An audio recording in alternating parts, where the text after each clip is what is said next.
Ay, ganito pala pag nag-iisa ka sa bahay. O, tingnan nyo. Tingnan nyo yan. Kaninang-kanina pa ako, nagsiselfone, nag-scroll. Walang tao. Nagsusolo. Asaan sila? Iniwan ako. Pinabayaan na ako dito. Sobrang grabe sila. Oh, Siko, tulog na. Tayo dito sa kwarto. Tignan natin kung malinis to. At tignan ko nga. 1 at 2. Tingin, may kalat. Magaling talaga. Magliligpit tayo ng konti para pag dumating sila, tayo ay... Saan gagawin? Pag wala ka palang ginagawa, mas nakakagutom. Oh my God. Yan, dito tayo sa wait.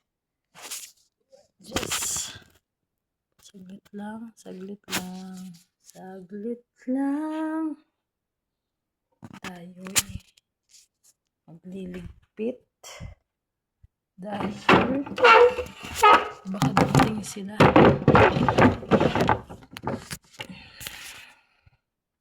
Let's go to the kitchen. We'll make some dinner. What kind of dinner?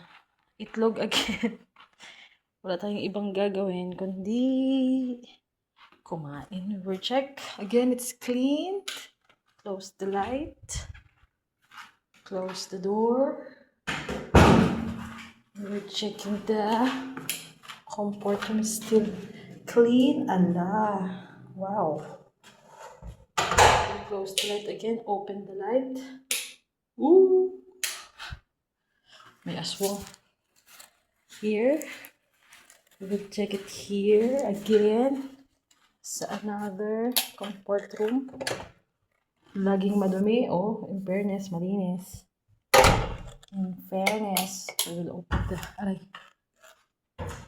Oh, stuck pala. It's nice to be bukas. Wala tayo masyadong gagawin kasi malinis, walang tao. Nag-iisa ako dito.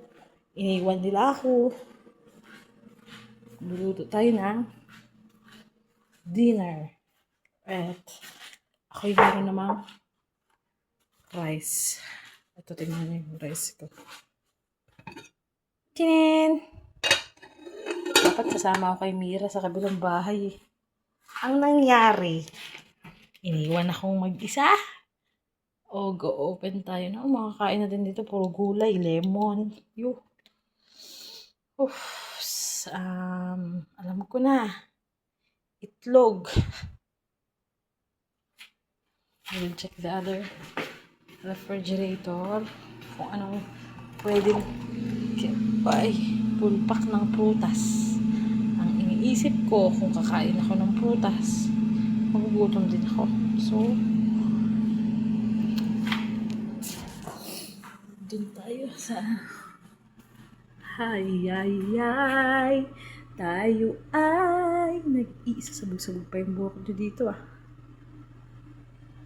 i-upload ko sa nang walang ano ba yun? Edit